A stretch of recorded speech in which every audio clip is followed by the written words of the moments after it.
Welcome on back to the All Aussie Rules podcast. We're here for episode 7, which is our round 2 preview. We're flying through the season.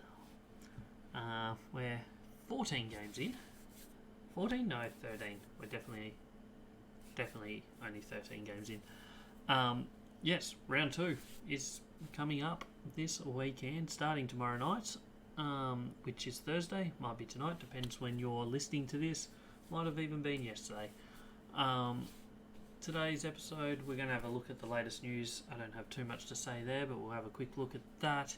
We'll run through my post round 1 power rankings. We didn't do any the week before because there'd only been 4 games, so I decided to leave it out last week. But we do have the power rankings coming up. We have a round 2 previews, a look at all the games, where they're at, key things to look at for each match, and then we'll finish this episode with my tips for a round 2, which we are currently 9 out of 13 for the year. So yeah, that's the plan. We will start off. So the news: Sicily got off his suspension. He took that to the tribunal. And won, so he's free to play. Other news, as mentioned the other day, Tassie have officially announced their name as the Tasmania Devils, and got a stack of memberships, which is exciting to see. More to come on that over the coming years, but long way to go for them yet. We have a look now at the power rankings after round 1. This is, I was going to say the bottom half of the table, not quite. Bottom 10 teams here. Obviously West Coast started in 18th. They haven't changed, haven't shown anything yet to warrant moving up on that one. Same can be said for North Melbourne. They weren't terrible on the weekend, but I can't put them above anyone. Hawthorn stayed the same. They lost to Essendon. Wasn't a great performance by them. Poor kicking probably cost them, so they could have possibly won, which would have moved them up maybe, but at the moment 16th for them. Richmond obviously have started 0-2. Granted, not a bad performance the other day against Carlton, but they've dropped down to 12 from their pre-season ranking, to 15 from 12 where they were ranked in pre-season. Bulldogs have dropped a few spots. They were very ordinary, I think, against Melbourne. They might be able to bounce back this week. We'll wait and see. Essendon, they won. They did what they needed to, but I mean, they were playing Hawthorn, who, as you can see, I had them ranked lower. Fremantle were good. They got a win against Brisbane. Probably unlucky not to maybe gain another spot or two, but if they have another good performance this week, they will start moving up the rankings. Geelong won. They weren't great. They were at their home ground, just got over the line. They stayed 11th. St Kilda, the team that Geelong beat, have them sitting in 10th. Big game for them on Thursday night. Adelaide, I have sitting in 9th. I think unlucky not to beat the Gold Coast. Well, maybe not unlucky, but they came back well towards the end. Obviously playing in the pouring rain. Hard to gauge where that puts them for this season, so I'm happy with them staying in 9th for this week. We move to the top 8. 8th, we have Gold Coast. They've won 2 on the trot. They're flying at the moment. Be interesting to see how they continue to progress, but they've moved into the top 8 teams. Brisbane, obviously 0-2. They've dropped from 2 down to 7. Same can be said for Collingwood. I wouldn't write either team off just yet. A couple wins in a row, all of a sudden they're 2-2 and back into the hunt. They're a little bit off the pace at the moment, but it's a long season, long way to go. Port Adelaide, I have 5th. They showed what they needed to on the weekend. I'm happy with them in 5th. Melbourne obviously lost round 1, but fought back and won round 2 with a good performance, a quite dominant performance in the end over Bulldogs. Carlton are 2-0, could easily have been 0-2, but they're 2-0, so they sit 3rd. Sydney flying, they smashed Collingwood on the weekend. They beat Melbourne the week before, so they move up into 2nd. And GWS, I don't know, think you can really argue with that. 2-0 as well, and don't look like losing in the next 4 weeks. They've got I'm not going to say an easy run, but a easier run than most. So I wouldn't be surprised to see them 5-0 after 5 weeks. Week 6, round 6 is where we'll see if they're still flying. That might be their first real challenge, or not their first real challenge, but their next real challenge. So yeah, that's my power rankings after round 1 going into round 2. We'll keep this going each week. We will track how we're going and how our clubs are going, and yeah, it's just a way to see where we think everyone is at. We will now look over to the first match of the round 2. We have Thursday night football at the MCG. We have St Kilda versus Collingwood. That will be at 7:30 Australian Eastern Daylight Time. Collingwood are currently favourites. I won't say massive favourites, comfortable favourites though. In this one, I think it will be a close game. I could go either way. Depends what Collingwood shows up. Teams have been announced for this one. They haven't been announced for the rest of the game, so we'll have a quick look at that. St Kilda have Sinclair and Jones coming in for Collard and Crouch. Meanwhile, Collingwood have Frampton back in, as well as Mitchell and Reef McGuinness. Out go Noble, Dean, Johnson and Hoskin Elliott, who is managed. Seb Ross is playing his 200th. Burns is playing his 50th for St Kilda, and Nick Dacos is playing his 50th for the Collingwood Football Club. Recently, they tend to only play once a year, these two teams. That's what it's been the last couple at least. They met in Gather round last year, and Collingwood got up by 6 points when St Kilda gave them a real fright at the end, kicking a few late ones. Year before they played in round 1, which was Nick Dacos' first game, and Collingwood won that by 17 as well. Back in 2021 in round 16 was the last time St Kilda beat them by 9 points. Obviously, last week St Kilda just went down to Geelong in a reasonably competitive performance. They were right up there most of the way. They just let them get away a bit too far early in the fourth quarter. They fought back late, but it was too little too late. And as for Collingwood, not much to write about for them. Week 1, poor in front of goals, which cost them against GWS, and then last week against Sydney, their turnovers were atrocious, which gave Sydney a lot of easy goals. So they'll be looking to tighten that up, I think, going into this week. Comparing the teams, they're pretty similar in disposals. Collingwood have been getting it inside 50 a lot and just not converting that into goals. Clearances isn't much difference between them. Collingwood's disposal overall has been better, but their turnovers when they turn it over have been atrocious, and their ability to defend off those turnovers hasn't been great. Collingwood probably play a bit more of a handball game than St Kilda do. St Kilda have been kicking a lot more, and yeah, that's about everything that's standing out for me in this match. I'll go through all my tips all in one go at the end once we've looked at all the matches. So we'll move on to match number 2, which is on a Friday night over at Adelaide Oval. Adelaide hosting their first home game of the year. Obviously, they were up on the Gold Coast last week. They're hosting Geelong. That will be at 7:40 p.m. Australian Eastern Daylight Time. Crows are comfortable favourites in this. I think fair enough too, to be honest. Geelong weren't terribly great last week. Adelaide showed enough. I think I said before last week's game that you could forgive Adelaide for a close loss. They won't want to be doing that too often this year, but Gold Coast had played the week before. Adelaide hadn't. There was a lot going against them, and they got the job done. Recent times these two teams have played, the last couple of years it's been down in Melbourne at Geelong's home game, and they've won them both. Go back to 2021, they played over in Adelaide, and Adelaide got that one by 12 points. So hard to say what to make of the recent form between these two teams. Obviously, last 2 years they've both been played in Geelong's home ground. Adelaide, as I said, lost by 6 last week, were pretty good.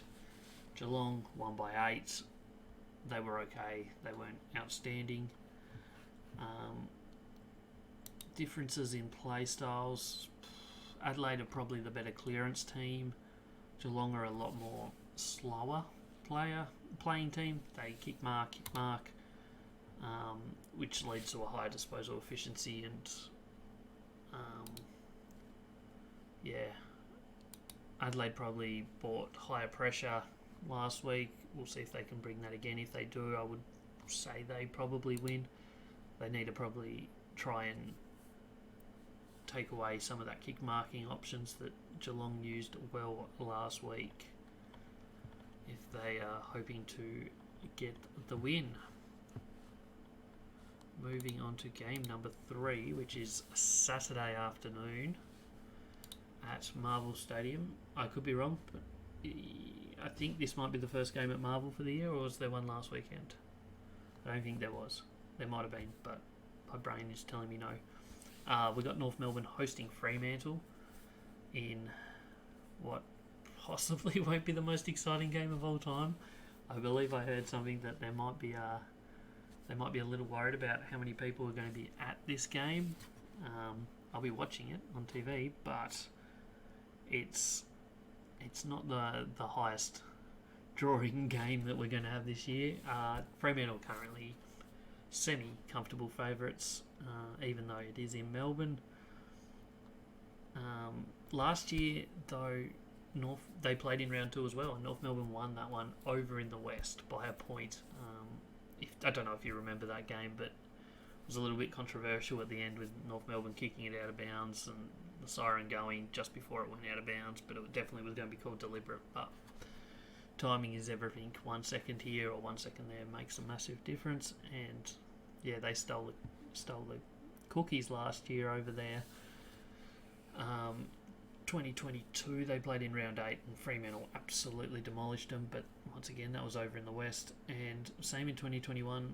So we don't have a lot of a record of North Melbourne versus Fremantle in Melbourne, probably mainly because it's just not going to draw a crowd at all, but you've got to do what you've got to do. North Melbourne were okay last week. They got away with not too bad of a margin due to GWS kicking poorly and North Melbourne kicking very straight. Meanwhile, Fremantle were one of the better performing teams of last week, getting the win over Brisbane, even though it was over in the West. Comparing the two teams, it's hard to really compare them. I think seeing they playing at Marvel this week, whereas neither of them played there last week.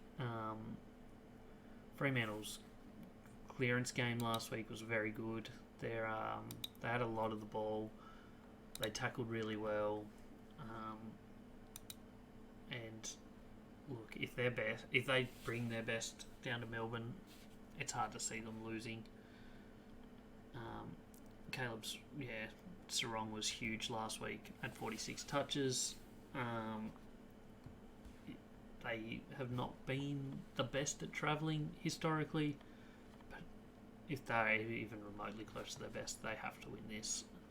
If they want to be playing finals this year, they have to win this. So we'll see how they go in that one. We then go to the Saturday evening game.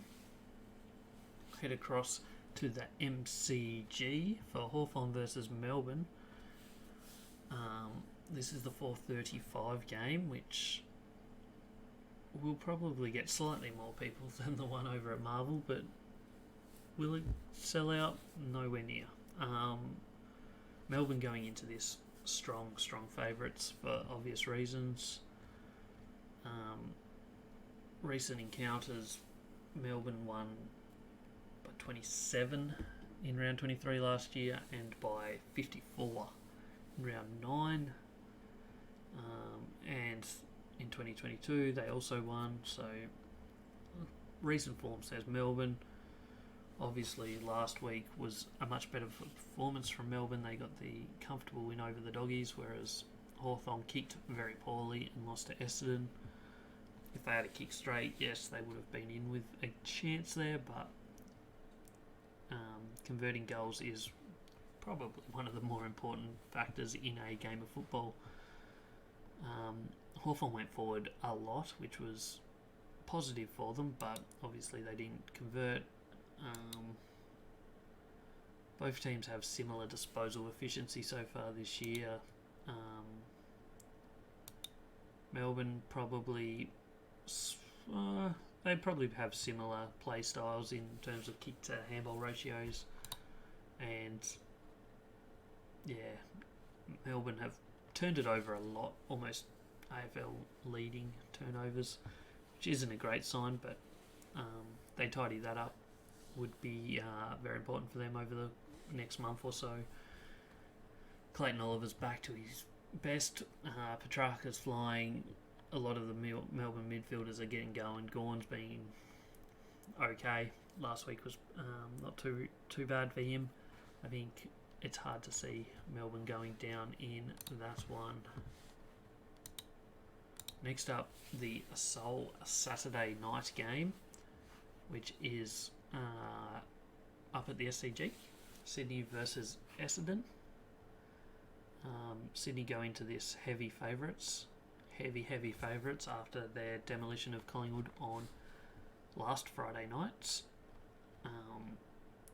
Last year in round 20 they met down in Melbourne, and Sydney got up by 2 points. The year before, also down in Melbourne, the Bombers won by 9 points, and last time they played in Sydney was round 9 2022. Sydney absolutely demolished them, kicking 14-21 to Essendon 6-11.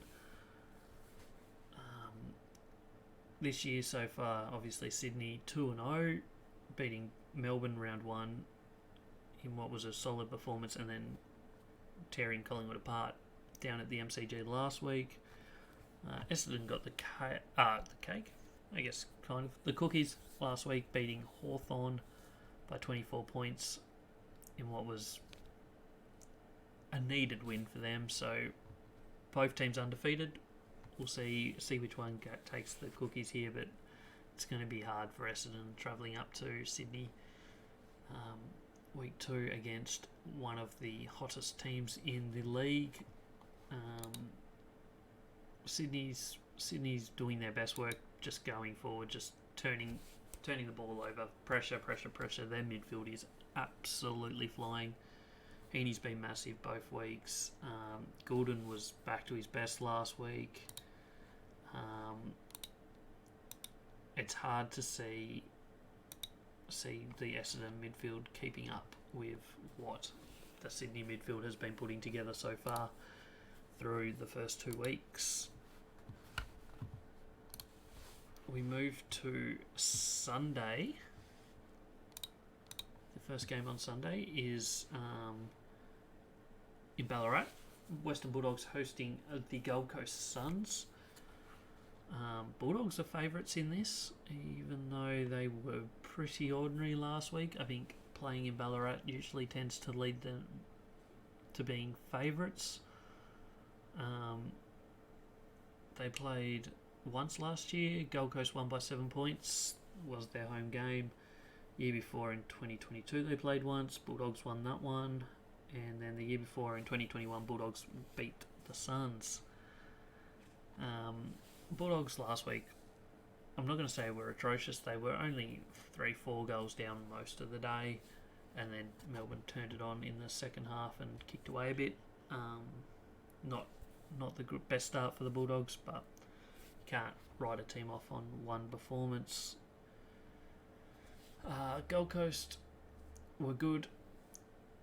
Very good in week 1 against Richmond.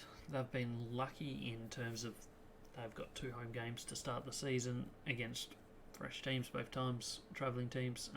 So they got Adelaide, bit of a different game in pouring rain. But once again, looked like they were going to sail to a comfortable victory, and then Adelaide just fought back in the last quarter and just fell short. Where this game will probably be won or lost in the midfield, I think. Both teams have strong midfielders. Obviously, Bulldogs have Libba and Bontempelli, who are both flying, but not flying as much as the Gold Coast trio. Matt Rowell is in another league at the moment. His clearance work and midfield work is huge. So I just see it probably being a midfield battle to see who wins this game. Whether that turns into what happens or not, I don't know. The one downside of Gold Coast games so far probably has been their disposal. They've been very, I'm not going to say very poor, but been a little bit off with their disposal efficiency and turning it over, which is the one fault on their game at the moment, in my opinion. Whether they can tidy that up this week or not, we'll see. Next up, we have the 4 p.m. game, which is Richmond Port Adelaide at the MCG. Yes, is the MCG at 4 p.m. Australian Eastern Daylight Time. Port Adelaide going to this favourites on the road. Last year they met in round 24. Port Adelaide won that over in, I was going to say the West, in South Australia. And they also played in round 11, which was in Melbourne, and Port Adelaide won that one by 10 points. So both meetings last year were won by Port. Obviously, Richmond have played 2 games, and they're one of 3 teams that are 0-2. They lost to Gold Coast week 1. They were much better last week, having the return of Nankervis, Dustin Martin, and Tom Lynch. Definitely improved them. And to only go down by 5 points against Carlton, who were firm favourites in that one, was a good result for them. They'll be hoping that they can improve another step going into round 2. Port Adelaide did what they needed to against West Coast. Poor kicking in front of goal probably cost them having a full blowout. They kicked 16 goals, 24, whereas West Coast were 10-10. But 50-point win is all they needed to do, I guess. And they're probably going to be the team that you expect to win this one. Hard to read too much into a lot of the Port Adelaide stats because they were playing against West Coast, who have not shown much over the last couple years. From that, I don't know. It's hard to read too much. Like, the fact that Port Adelaide had 39 turnovers in a match is ridiculous. That is incredibly low. The pressure just wasn't there, and West Coast last week at least looked in a different league to the rest of the competition, but we'll see how that plays out this week, and we'll find out Sunday evening, 6:50 Australian Eastern Daylight Time. Over in the West, we've got West Coast hosting GWS Giants. This is like the most lopsided game in terms of betting at the moment. Giants, obvious favourites. You can't really go past them, even though it is all the way on the other side of the country. Last year, West Coast did beat GWS by 19 points. However, it was in round 2, same time as this year, where Giants started a little slow last year. It took them to, not 100% sure what round, but around about mid-season, where they finally started really getting going and making their late season push. Year before, 2022 and 2021, GWS won both of those. But obviously the only match they've had over in the West in the last couple of years was last year, which West Coast won. West Coast, as we just mentioned in the Port Adelaide preview, weren't much last week. I just can't read anything into what they're doing with any confidence. Meanwhile, GWS have scored quite well against both Collingwood and North Melbourne, getting 114 and then 121. Both games conceded 82, so nothing but positive signs from the team in orange, as some people call them. Their inside 50s, their disposals, every stat, they are just considerably better than West Coast, and it's hard to argue with the stats in this one. I think I just don't see a world where West Coast can match it with GWS in current form. Obviously, Jesse Hogan's kicked 10 in 2 weeks, so he is flying. And yeah, it'll be interesting to see how that goes for them. Only 8 games this weekend, so that is the last one, because both Brisbane and Carlton have their bye that they missed out on by starting a week earlier. So those two are having a bye this week, which is probably a good thing for Brisbane. They can reassess, reset before a big game in round 3 against Collingwood, which might blow the chances of one of those two teams. And yeah, Carlton obviously also have a bye. They're getting ready for a Good Friday game against North Melbourne, which is hard to see them losing that in current form. So they opposite fortunes for those two teams so far this year. We'll now just jump on to my tips for the round. As I said before, we are 9 out of 13 so far this year. And hopefully we'll just build it up. Last week we got 7, which was a solid performance. We got Collingwood wrong, and we got the Fremantle-Brisbane game wrong. So we move into this week. I've got a Thursday night, Collingwood beating St Kilda by 11 points. No confidence in that at all. I am taking Collingwood on faith at the moment. Should I be? Probably not, but they don't have to bounce back, but I feel like they will bounce back. I think they're pretty rocked at the moment by the fact that they're copying a lot, and Collingwood tend to play better when they're copying it from the media and the rest of the world. Then we have Friday night. I have Adelaide beating Geelong by 7. I think Adelaide win this. They should win this. It's in Adelaide. Geelong weren't ultra impressive in their round 1 win. Fremantle I have beating North Melbourne by 17. Having to travel to Melbourne is probably the hard part for them. Not the playing of North Melbourne, no offence to North Melbourne. I don't think North are quite there just yet. They've got a very young team. They have the potential to be very good in a couple of years. They're just not there yet. Melbourne by 35 over Hawthorn. I saw nothing from Hawthorn to suggest that they can beat Melbourne this week. Could be wrong, but we'll see.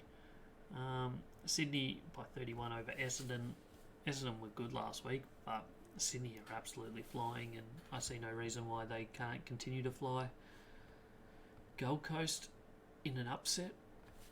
I don't think it's an upset, but according to the odds it is at the moment, by 11 over the Western Bulldogs in Ballarat. Then we have Richmond versus Port Adelaide in Melbourne. I have Port Adelaide winning that by 15. They were very good last week, did what they needed to. Richmond are 0-2. Big game for them. If they can sneak a win here, then maybe they can keep their season building from there. And GWS by 40 over in the West. It could well be 140. I'm not saying West Coast can't win it, because they did beat GWS last year, but from what I've seen so far, it's very hard to pick them. And that's all the matches. 8 matches this weekend. Hopefully, some winners for us, for me, for you. And yeah, we'll see how it goes. Next episode will be up on Monday after this weekend's games. Wrapping it all up. We'll see how we went. We'll have a look at some of the best teams and performances from the weekend. Good luck to your team, whoever you follow. Don't forget to like and subscribe, comment, follow me on social medias. Thanks for tuning in once again. Episode 7. We'll see you next one. Cheers, guys.